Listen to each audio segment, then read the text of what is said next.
Hello प्यारे बच्चों। इस वीडियो में हम करने वाले हैं 8वीं कक्षा की इंग्लिश विषय की poem on the grasshopper and cricket के क्वेश्चन आंसर। पिछली वीडियो में हमने कवर किया था इस पोयम की समरी को, की पॉइंट्स को। अब हम करेंगे इसके इम्पोर्टेंट क्वेश्चन आंसर। तो चलो शुरू करते हैं। फर्स्ट क्वेश्चन कहता है, What do the grasshopper and cricket symbolize? जो ग्रास हुपर है और क्रिकेट है, दोनों एक प्रकार से छोटे छोटे पक्षी हैं, कीट हैं। वो किस चीज़ को सिंबलाइज करते हैं?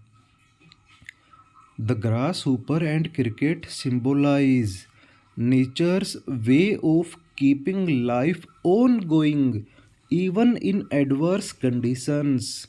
ये दोनों प्रकृति की उस ताकत को दर्शाते हैं। नेचर का मीनिंग होता है प्रकृति, जिसमें कि पृथ्वी पर हमेशा जीवन लगातार चलता रहता है। ऑन गोइंग का मीनिंग होता है कंटिन्यू रहना, लगातार चलते रहना। इवन इन एडवर्स कंडीशंस, चाहे परिस्थितियाँ बुरी ही क्यों ना हो जाएं। एडवर्स का मीनिंग होता है बुरा होना या खतरे में होना। चाहे खतरनाक हालात ही क्यों ना हो जाएं, पृथ्वी पर जीवन जो है वो हमेशा चलता रहेगा। क्योंकि आपने समरी में भी पढ़ा होगा कि जब भयंकर गर्मी पड़ रही होती है उस समय पर ग्रास हुपर हमें अपना म्यूज़िक सुनाता है, और जब भयंकर सर्दी आ जाती है उस समय पर हमें क्रिकेट की आवाज़ सुनाई देती है। यानी कि वो हमें एहसास दिलाते हैं कि चाहे परिस्थिति जो भी हो, पृथ्वी पर जीवन लगातार चलता रहेगा। Second question, how does the poetry of earth differ in summer and winter? जो पृथ्वी की पोइट्री है, पृथ्वी का म्यूजिक है, वो गर्मियों और सर्दियों में अलग अलग कैसे है? डिफर का मीनिंग होता है अलग होना। In summer the grass Hooper song is heard. गर्मियों में जो है हमें ग्रास हुपर का गीत सुनाई देता है। While in winters the cricket takes over. लेकिन जब सर्दी आती है तो उसका काम जो गर्मियों में ग्रास हुपर कर रहा था वो काम सर्दियों में क्रिकेट टेक ओवर कर लेता है। They recite the poetry of earth and add music to life.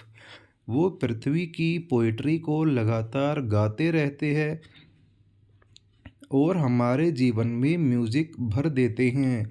यानी कि एक समय ऐसा आ सकता है जब हमें लगे कि पृथ्वी पर या हमारा जीवन डल हो गया है, बिल्कुल बोरिंग हो गया है, तब ये छोटे छोटे कीट पतंगे या पक्षियों की आवाज़ हमारे जीवन में रंग या कलर भर देती हैं।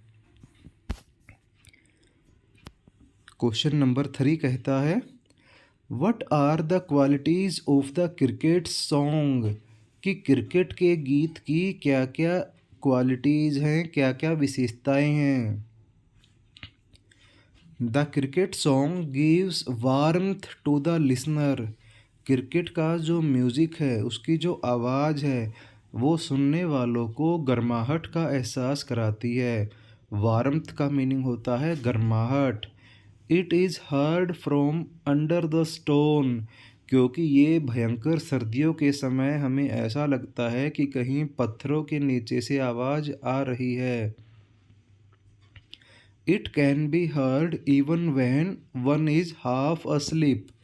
जब कोई व्यक्ति आधी नींद की अवस्था में होता है तब भी उसे ये आवाज़ सुनाई देती है, तब भी वो इसके म्यूज़िक को एक्सपीरियंस कर सकता है। आपको याद होगा ना कि क्रिकेट का म्यूज़िक या क्रिकेट की आवाज़ हमें भयंकर सर्दियों के समय में सुनाई देती है। चलते हैं नेक्स्ट क्वेश्चन की ओर। The poetry of earth is not made of words. जो पृथ्वी का म्यूज़िक है वो शब्दों से नहीं बना है। What is it made of? तो फिर ये किस चीज़ से बना है? As suggested in the poem, जैसा कि पोएम में बताया गया है हमें उसके अनुसार उत्तर देना है। देखो, हम हिंदी में या इंग्लिश में जो हमारी बुक्स में लिखी हुई कविताएं या पोएम्स पढ़ते हैं, तो हम यही तो पढ़ते आए हैं कि वहाँ पर कुछ वर्ड्स लिखे हुए हैं और हमें उन्हें पढ़ना है और हमें ये बताया जाता है कि यही तो हमारी कविताएं हैं, यही पोएम्स हैं। लेकिन पृथ्वी की जो पोएम्स है वो शब्दों से नहीं बनी है। वो किससे बनी है? वो तो अलग अलग प्राणियों की आवाज़ों से बनी है। जब एक प्राणी की आवाज़ किसी कारण से रुक जाती है तो दूसरे प्राणी की आवाज़ शुरू हो जाती है।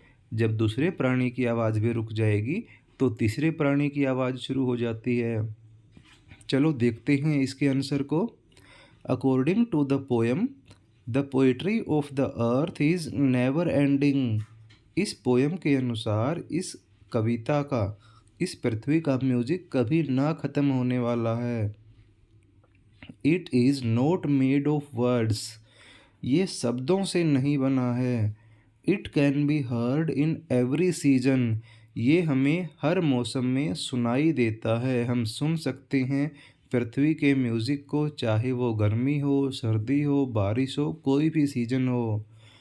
During summer season one can hear the voice of birds, एक व्यक्ति पक्षियों की आवाज़ को सुन सकता है।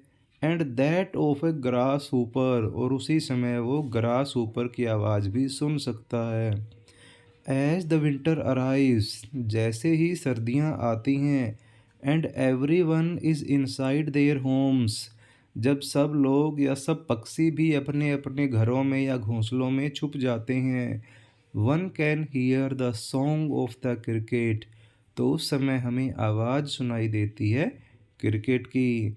देखो, अब आपने चाहे समरी पढ़ी हो, चाहे क्वेश्चन आंसर लिखे हों, सुने हों, बार बार आपको दो ही वर्ड सुनाई दे रहे होंगे, ग्रास ऊपर और क्रिकेट, विंटर और समर, क्योंकि पूरी पोएम इन्हीं चार वर्ड्स के इर्द गिर्द घूम रही है। आई होप कि आपको अच्छे से समझ आए होंगे, आपने लिख भी लिए होंगे।